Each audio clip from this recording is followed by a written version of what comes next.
Bienvenue dans votre rubrique Focus sur Radio Mayuri. Notre invité est Jean Momou, historien. Vous venez de présenter une conférence dont la thématique est des liaisons humaines, pensées pour un retour aux valeurs humanistes. Déjà, bonsoir. Bonsoir, c'est plaisir. Je sais que vous avez eu beaucoup de questions. Le sujet a passionné beaucoup de monde. Il suffisait de voir l'affluence dans la salle ce soir. Alors déjà, une première impression. Ah oui, j'étais vraiment surpris, quoi. Je ne pensais pas qu'il y aurait eu autant de monde pour participer à cette conversation. Mais j'ai beaucoup apprécié les retours. C'est ça que je disais dans l'introduction. À la fois ce que je vais donner comme constat et comme analyse, et en même temps le retour aussi du public. Parce que c'est grâce à ce retour qu'on arrive à améliorer sa posture intellectuelle. Un sujet très vaste, hein. Il suffit de voir les réactions. Qu'est-ce que vous avez cherché à démontrer ce soir ? Ce que j'ai cherché à démontrer, c'est que c'est vrai, l'être humain a son côté méchant, mais on avait l'habitude quand même de vivre en communauté, en symbiose, partage, solidarité. Et puis on constate depuis quelques temps, depuis une quarantaine d'années, les choses changent. Les rapports, même en Guyane même, tu sens qu'on n'est plus les mêmes en fait. Donc, faire une conférence là-dessus pour dire que la meilleure façon de vivre en société, c'est qu'il faut créer du lien.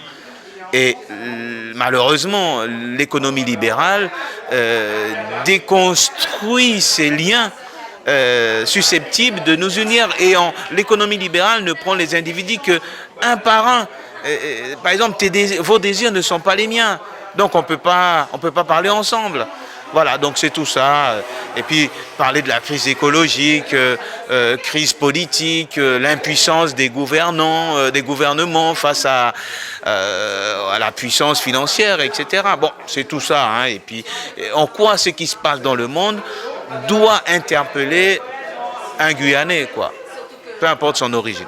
Est-ce que ce n'est pas l'évolution qui veut ces changements avec Internet, etc.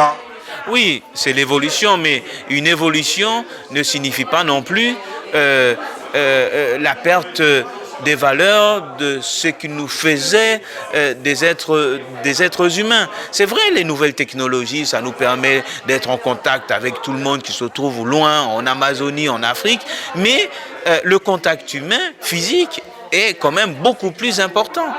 Et que l'individu est enfermé dans cet espace virtuel, on ne peut plus discuter, ce n'est plus possible. Or, nous sommes des êtres parlants. Ce que vous prônez, finalement, c'est un retour à soi.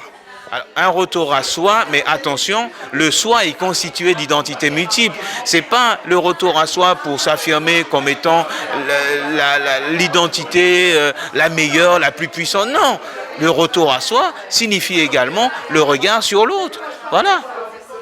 Si les gens changent, justement, est-ce que c'est pas parce que le sentiment de la peur est plus important ? Ça a été soulevé tout à l'heure. Le sentiment de la peur est très important. D'ailleurs, c'est vrai, hier, l'humain, enfin, il y a des gens qu'on ne connaissait pas, mais aujourd'hui, avec la mondialisation, la télévision, on voit tout le monde. Et pourtant, il y a toujours cette peur. Voilà. Donc l'inconnu fait peur, mais la ressemblance aussi fait peur. Quand je vois que vous me ressemblez trop, je cherche à recréer une distinction. Alors malgré tout cela, il y a de quoi être optimiste pour l'avenir ? Oui. Toute révolution produit ces inquiétudes. Comme lorsque le livre est arrivé en Europe, oui, les gens avaient peur que finalement, où va être la parole ? Et finalement, aujourd'hui, on a besoin des livres pour marquer la mémoire, l'écriture pour marquer la mémoire, pour diffuser l'information. Donc le numérique, aujourd'hui, si on prend cet exemple, ça crée de l'angoisse parce que ça décivilise les gens. Mais peut-être il y aura un retour sur soi pour dire, là, il faut que je dise stop parce que, si je continue, je vais me perdre. Moi, ce que j'ai relevé également rapidement, c'est le fait que vous ayez mentionné que le capitalisme était en train de renaître de ses cendres. Ah oui, le capitalisme, c'est l'utopie qui a mieux fonctionné au monde. Il renaît de ses cendres. La crise de 1929, les gens ont pensé que c'était la fin. Le capitalisme est revenu. Les années 80, c'est le tournant néolibéral à fond et ça continue. Ah, la crise du subprime, qu'est-ce que les gens avaient dit? Ah, c'est fini. Ah ben c'est reparti. Le Covid, ben, tout le monde pensait ben, des entreprises qui ont fait faillite. Ben, ça repart. C'est comme ça. Une dernière question sur la Guyane. Comment peut-on construire cette Guyane tout en faisant un?